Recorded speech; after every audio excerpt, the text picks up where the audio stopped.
ekspresikan rasa cinta. Itulah yang dapat kita maknai dari apa yang terjadi dengan hidup dua rasul besar yang hari ini kita rayakan di dalam gereja, Petrus dan Paulus. Brother, suster, Bapak Ibu, saudara-saudari, adik-adik dan anak-anak sekalian yang saya kasih dalam Tuhan.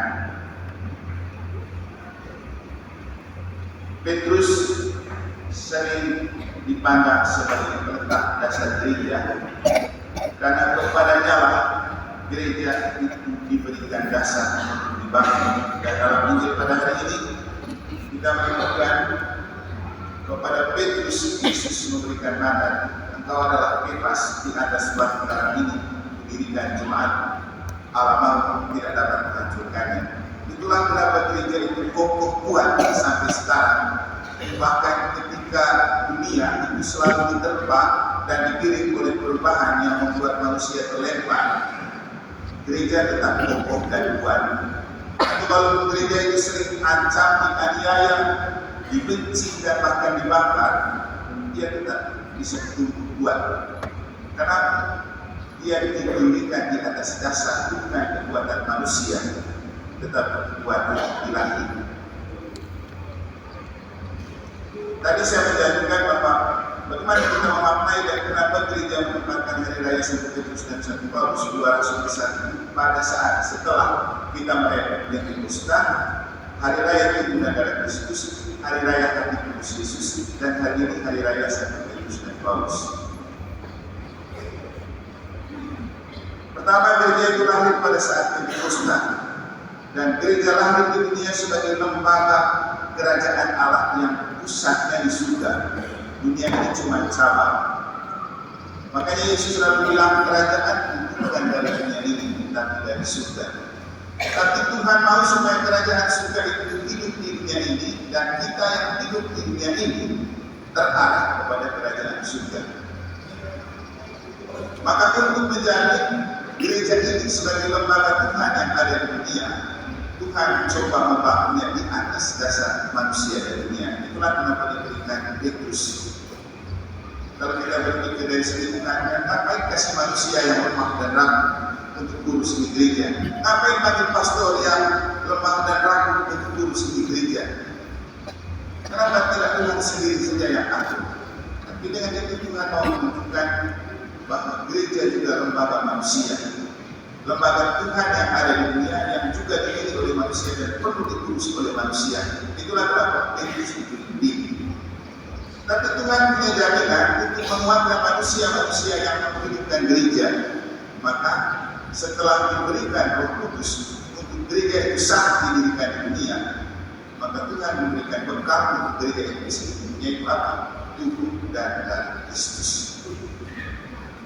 Maka kalau mau gereja itu hidup, harus sering mencicipi tubuh dan darah Kristus. Karena gereja kemudian kita mengerti seperti tubuh mistik Kristus.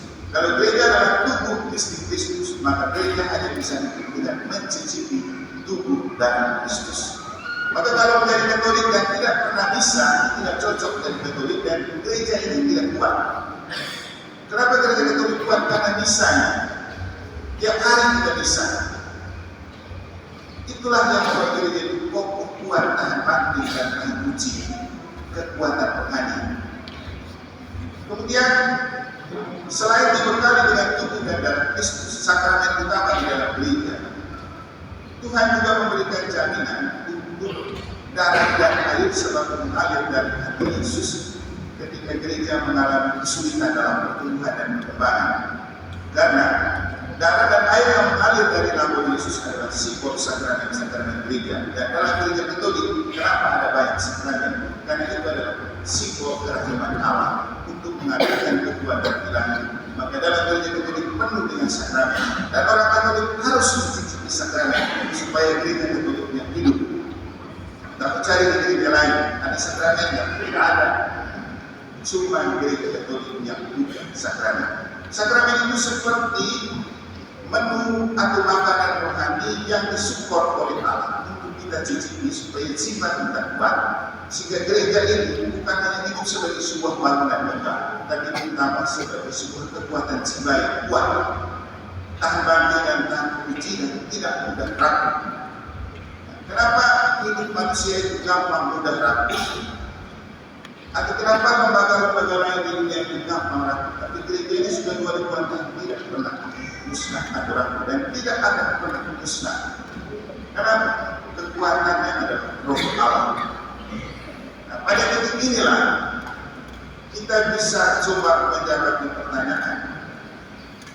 Salah satu hal yang disinggung dalam jumpa orang muda Katolik di Sumbawa adalah kenapa anak-anak kita seperti stroberi, tampak menarik dan mempesona, tapi jiwanya mudah rapuh dan loyo. Anak-anak kita kelihatan oke dari segi penampilan, tapi diterpa masalah sedikit langsung down, loyo, rapuh, tidak bisa berbuat apa-apa. Pertanyaannya, kenapa punya jiwa seperti ini? Karena mereka membangun hidup bukan di atas kekuatan rohani, tapi di atas kekuatan penampilan dunia. Sekarang ini kalau mau dianggap hebat harus penampilan oke, kalau pendapatan kurang, fisik oke, roh lemah. Tadi malam juga saya ngomong misalnya di rumah yang berada di Jepang. Coba lihat kita punya anak-anak tentara, badan kekar, fight, oke, mau olahraga jam 12 siang, jam 2 siang tetap kuat lagi. Giliran diputusin pacarnya atau pacarnya dari orang langsung down. Seperti hidup itu sudah tidak ada gunanya lagi. Bahkan sampai ada yang bunuh diri. Kenapa jiwanya begitu lemah dan gampang rapuh? Karena membangun hidup bukan di atas kekuatan rohani, tapi kekuatan fisik. Sekarang kita lagi musim sambut baru, pesta ada di mana-mana, dan satu minggu bisa beberapa kali pesta. Kita bisa melihat ada orang yang seperti tidak capek-capeknya joget. Dari kemah ke kemah joget itu berdua, kapan capeknya? Tapi coba suruh dia doa rosario dulu dengan kita cuci dengan langsung kayak mayat. Dan ini terjadi dengan anak-anak muda kita, tanya perhatian. Kita coba yang berarti resesi semua pada seperti mayat berdiri lemah, itu giliran lagu setuju lagu semua. Dan tidak ada capek-capeknya. Nah, kenapa begini? Padahal hidup itu kalau mau bicara bahagia bukan tentang pada kelihatan fisik dan penampilan manusia, pada ketangguhan jiwa. Saya bicara ini sebenarnya karena supaya aroma JOMK juga membiasi di dalam hati Bapak Ibu dan anak-anak kita. Bapak Ibu jangan menipu keadaan. Kita sedang mengalami masalah besar dalam hidup keluarga dan hidup anak-anak kita. Kita punya anak-anak yang tidak punya karakter yang kuat, gampang lanjut dan loyo ketika ada masalah. Maka iman itu diharapkan dibangun. Makanya kita bicara itu membangun iman yang kita di generasi stroberi. Bagaimana mereka tetap membangun pribadi yang tangguh dan militan, yang iman yang tangguh dan militan, supaya apapun tetap ancam, tetap baik, kuat, tetap banting dan tahan uji. Inilah yang saya maksudkan ketika kita bicara tentang dunia memberikan masalah, Tuhan memberikan solusi. Manusia punya kendala, Tuhan memberikan kendali. Manusia suka memberikan kebencian, dan Tuhan memberikan cinta. Contoh, Petrus dalam bacaan pertama, Herodes menaruh rasa benci kepadanya hanya karena supaya disukai banyak orang, dia memenjarakan Petrus. Tapi Petrus merupakan pribadi yang kuat pribadinya, kuat imannya. Kita tahu bahwa Petrus itu tahan banting. Dia juga tidak sempurna amat mengikuti Yesus. Kadang-kadang dia baik, kadang-kadang dia tidak baik, beriman. Sebentar-sebentar dia bicara baik atas nama Allah, sebentar-sebentar dia bicara atas nama Yesus. Jadi kalau dalam Injil kita mendengar, itu sebagian dari keseluruhan cerita. Ketika dia mampu menjawab bahwa Yesus adalah Mesias, Yesus adalah Petrus yang hebat. Bukan tahu Tuhan yang berbicara dalam ini. Tapi kalau kita baca selanjutnya kemudian ada cerita ketika Yesus bicara tentang penderitaan Yerusalem, dia bilang, sekiranya hal itu tidak terjadi, Yesus langsung marah, jangan kau iblis, engkau berbicara tidak memikirkan oleh Allah. Jadi begitu mudah dia mobile, tidak hebat-hebat amat juga. Tapi dalam baca kitab kita menemukan ketika dia sudah ditinggalkan, Tuhan mengutus mereka untuk menuntut dia, membuka pintu penjara, membawa dia keluar. Terkadang, jadi kalau ada kerohanian di dalam diri Bapak, masalah apapun yang menerpa kita dan diberikan orang untuk kita, Tuhan selalu memberikan solusi dengan mengirim malaikatnya. Sehingga kita sudah takut sebenarnya, yang penting kuatkan iman. Kemudian begitu juga Paulus. Paulus ini pribadi yang mungkin lebih jahat dari orang beragama sekarang. Hari ini juga kan OMK satu Paulus antara merayakan satu ini. Dan yang baca tadi itu juga adalah siksi kepemudaan paroki satu paroki Santa Maria Immaculata Mataram OMK satu Paulus. Dengan saya kasih pertanyaan pertama, apa yang dimaksud dengan orang muda menuju kekudusan dan apakah orang muda bisa kudus? Silakan jawab dong. Apakah orang muda bisa kudus? Saya tanya dia kali ini tidak dijawabkan kan? Dijawabkan, moga-moga masih ingat. Ada Stella berkeliatan Stella. Apakah orang muda bisa menjadi kudus? Belum tentu. Bisa. Jangan tertawa saja. Kalau orang muda saja bisa menjadi kudus, apalagi orang tua ya. Orang tua yang kurang terkontaminasi dengan dosa daripada seperti anak-anak muda. Hidup yang tidak teratur, orang tua lebih teratur. Tapi kadang-kadang ada orang tua yang lebih muda daripada anak muda. Sudah nikah, sudah punya cucu, bisa jadi dia punya listrik dan benar untuk kembali. Kamu cari nanti siapa lagi? Kadang-kadang penampilan ibu itu lebih geri daripada anak. Benar kan? Iya. Kita tidak tahu cari perhatian siapa lagi.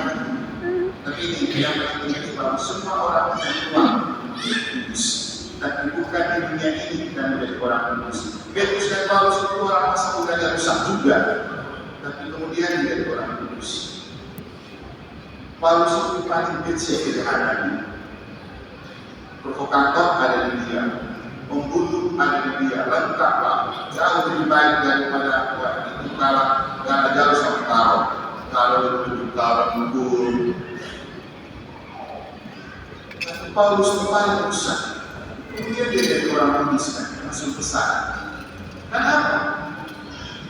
Tuhan yang tidak suka dengan kejahatan dan kelemahan. Tuhan yang suka dengan kita punya hati yang kembali kepada Allah. Itu jauh lebih baik. Sehingga seberapa berat dosa yang penting ada hati bukan kembali kepada Allah. Makanya dari sudut dalam salah satu sinetron pernah bilang tidak ada orang yang bisa menjadi suci tanpa berbuat dosa. Dan satu Paulus sendiri yang bicara di mana dosa perkara di situ rahmat berlimpah. Karena dosa membuat kita bisa melimpah rahmat. Yang penting jangan lupa berbalik dan kembali kepada Allah. Ingat Petrus waktu Yesus memberikan mereka banyak ikan laut, dia kan dalam keadaan telanjang. Lalu ketika melihat Yesus datang, dia bersyukur. Dia bilang apa? Tuhan, pergilah, aku ini orang berdosa. Jadi Bapak Ibu, kita semua menjadi kudus dan punya potensi menjadi kudus dan kita punya merasa dan kesadaran sebagai orang berdosa. Maka ke gereja itu karena kita merasa berdosa, karena kita suci dan kudus. Maka orang muda bisa menuju kekudusan itu maksudnya. Orang muda jangan hanya diurus dunia ini. Jangan karena masa muda kamu tidak pergi doa saja, tidak pergi pendalaman kitab suci, tidak datang misa, tidak ada gereja. Datang juga, kamu punya banyak masalah hidup daripada orang tua yang perlu didikai oleh kekuatan roh Allah supaya tidak takut kokoh dan kuat memberikan roh hidup di dalam diri kita seperti Petrus dan Paulus. Jadi Bapak Ibu, kemudian hari raya Santo Petrus dan Santo Paulus kita rayakan setelah beberapa yang kita hari rayakan.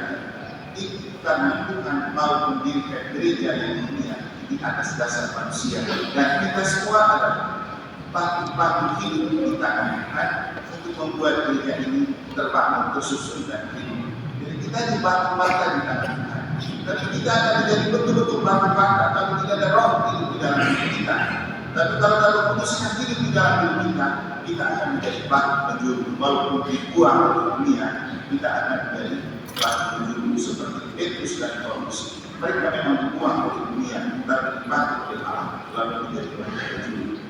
Petrus menjadi kasar gereja, Paulus menjadi penginjil yang membawa gereja keluar dari lingkup budaya Yahudi, dan Paulus kemudian adalah rasul para bangsa. Kalau kita lihat di gambar yang ada di meja perjamuan, tidak ada Paulus di sini. Dia masih terfiksian yang tidak jelas.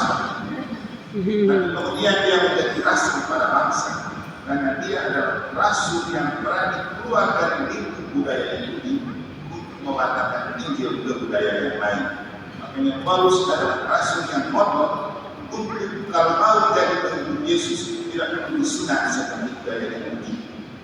Yang penting dia dibaptis. Dan Paulus inilah yang membuat kita tentang Kristus. Kalau tidak ada mantan penjahat ini, kita tidak mengenal Kristus, karena tidak ada orang yang berani membawa Injil ini keluar dari lingkup Yahudi. Dan saking besarnya rasa cinta Paulus kepada Injil, dalam Injil dalam macam kedua pada ini, dia menulis tentang aku dipanggil oleh Allah mengatakan hidup sampai dan seakhir. Dan Paulus ini selalu bicara begini, celaka aku jika aku tidak mengatakan Injil. Paulus inilah yang selalu mengatakan, baik atau tidak baik akunya, mengatakan sabda Allah. Dan itulah yang dia lakukan dan dia alami dalam hidupnya. Bapak Ibu saudara-saudari, Petrus dan Paulus adalah dasar gereja dan contoh untuk kita mengatakan Injil di tengah dunia. Kalau mau gereja ini punya iman yang kuat dengan menimba sakramen-sakramen gereja, dan kalau mau gereja itu hidup di dunia terus terang mengatakan Injil seperti yang ditangkapkan oleh Santo Paulus. Ingat, gereja Katolik punya 4 sifat, yaitu 1. Kudus, Katolik, Apostolik. 1 karena punya 1 pemimpin, yaitu Yesus sebagai kepala. Kudus karena gereja Katolik gereja kurang berdosa dan tidak gereja untuk dikuduskan. Katolik bersifat umum dan universal. Itulah kenapa ajaran Katolik umum dan universal. Dan kita diminta untuk mencintai semua orang tanpa batas. Dan yang terakhir, Apostolik adalah gereja para rasul. Gereja kita dibangun dan hidup di atas dasar para rasul. Dan inilah kenapa hari ini gereja memberikan hari raya Rasul Petrus dan Rasul Paulus, 2 rasul besar dalam gereja. Itu persis setelah kita merayakan hari raya Pentakosta, hari raya Tubuh dan Darah Kristus, hari raya Hari Yesus, dan hari ini hari raya Santo Petrus dan Santo Paulus. Santo Petrus dan Santo Paulus doakan kami selalu dari gereja ini untuk kita tumbuh berkembang dan berjuang di tengah dunia yang besar ini, supaya kita tangguh dalam iman dan juga militan dalam mengekspresikan iman. Semoga Tuhan memberkati kita. Amin.